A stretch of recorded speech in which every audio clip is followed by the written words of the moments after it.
আজি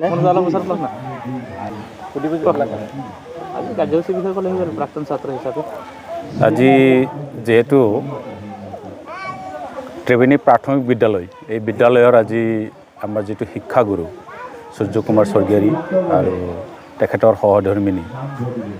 স্নেহী লালুং স্বৰ্গীয়াৰী দুইজন শিক্ষাগুৰু আমাৰ শিক্ষাগুৰুৰে বিদায় সভা এই বিদায় সভাত মই প্ৰাক্তন ছাত্ৰ হিচাপে ইয়াত উপস্থিত থাকি পেলাই আনন্দিত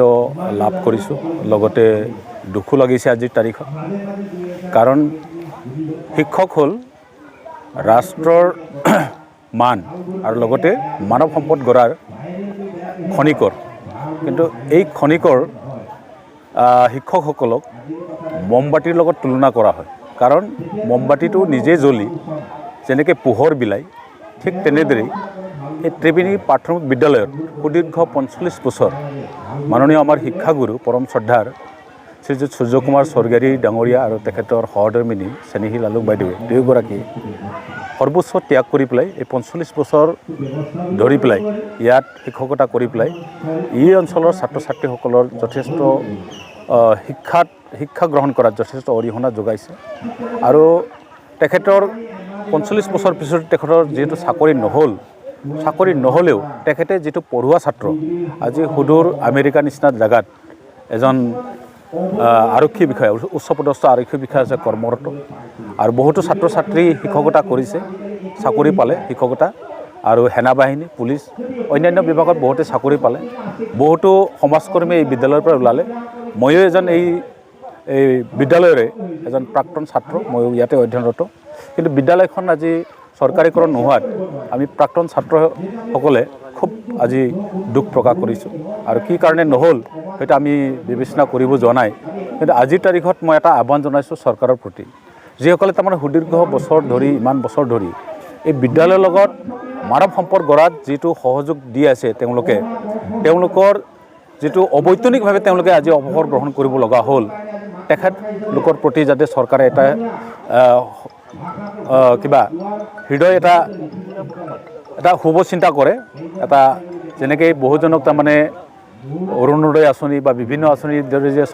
চৰকাৰে জনসাধাৰণক যেনে কিবা কৰিছে সহায় সহযোগিতা কৰিছে ঠিক তেনেদৰে এই শিক্ষকসকলকো দীঘলীয়া সময় শিক্ষক কৰি পেলাই অৱসৰ বিনা বেতনে শিক্ষক অৱসৰ গ্ৰহণ কৰা এই শিক্ষকসকলৰ প্ৰতিও এটা আঁচনি প্ৰস্তুত কৰি তেওঁলোকৰ ভৱিষ্যত জীৱন যাতে এটা চলিব পৰা অৱস্থা কৰি দিয়ে তাৰ কাৰণে মাননীয় আমাৰ অসমৰ মুখ্যমন্ত্ৰীৰ লগতে মাননীয় শিক্ষামন্ত্ৰী মহোদয়ক মই অনুৰোধ কৰিছোঁ আৰু আমি ভাবোঁ যে ভৱিষ্যতে যেন এইটো নহওক আৰু তেওঁলোকৰ প্ৰতি এটা ভাল এটা দৃষ্টিৰে চাওক চবে তাকে কামনা কৰিছোঁ আমি আজি ৩ নং মুৰকং চেলেক ত্ৰিবেণী প্ৰাথমিক বিদ্যালয়ৰ পৰা অৱসৰ গ্ৰহণ কৰিলোঁ 1979 চনৰ পৰা বিদ্যালয়খন প্ৰতিষ্ঠিত কৰি সুদীৰ্ঘ আজিলৈকে ছাত্ৰ ছাত্ৰীক পাঠদান বিনা পৰিশ্ৰমে বেতনে ছাত্ৰ ছাত্ৰীক পাঠদান দি আহিছিলোঁ বহুতো বাধা বিঘিনিৰ মাজেৰে আমাৰ অৱসৰ সময় হোৱাত আজি প্ৰাক্তন ছাত্ৰ ছাত্ৰীসকলে আমাক অৱসৰ দিছে বিদায় সম্ভাষণ জনাইছে গতিকে আমি খুব আনন্দিত মাত্ৰ আমি পৰিশ্ৰমী নাপালোঁ তাৰ প্ৰতিও আমাৰ কোনো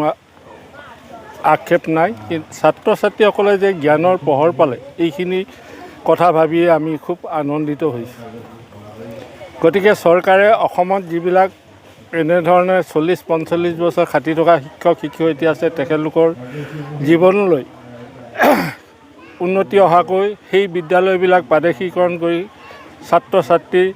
শিক্ষকদ্বয়ৰ গৃহৰ ছাত্ৰ ছাত্ৰীসকলক সকাহ দিবৰ বাবে মই অসম চৰকাৰৰ মুখ্যমন্ত্ৰী মাননীয় শ্ৰীযুত হিমন্ত বিশ্ব শৰ্মা ছাৰক অনুৰোধ জনালোঁ যাতে তেওঁলোকৰ কোনো নকৰাকৈ তেওঁলোকক পদবিলাক প্ৰাদেশিকৰণ কৰি চৰকাৰী মঞ্জুৰি কৰি দিয়ে আজি 3 নং মুৰকং চেলেক ত্ৰিবেণী প্ৰাথমিক বিদ্যালয়ত 45 বছৰে শিক্ষকতা কৰি বিনা বেতনে অৱসৰ গ্ৰহণ কৰা সূৰ্য স্বৰ্গীয়াৰী আৰু সহধৰ্মিনী স্নেহী লালুঙক আজিৰ এই মুৰ্কং চেলেকবাসী ৰাইজে যি গভীৰ বেদনাৰে বিদায় দিলে তাৰ প্ৰতি আমি দুখ প্ৰকাশ কৰিছোঁ। আৰু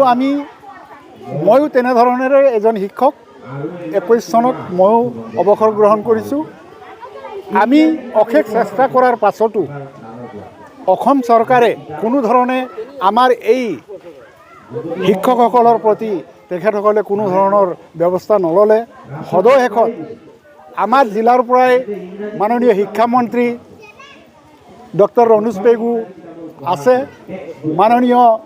মুখ্যমন্ত্ৰী হিমন্ত বিশ্ব শৰ্মাক আমি আহ্বান কৰিব বিচাৰোঁ, অন্ততঃ এককালীন সাহাৰ্য হিচাপে এই অৱসৰপ্ৰাপ্ত শিক্ষকসকলক দি তেখেতসকলৰ জীৱনৰ ভৱিষ্যত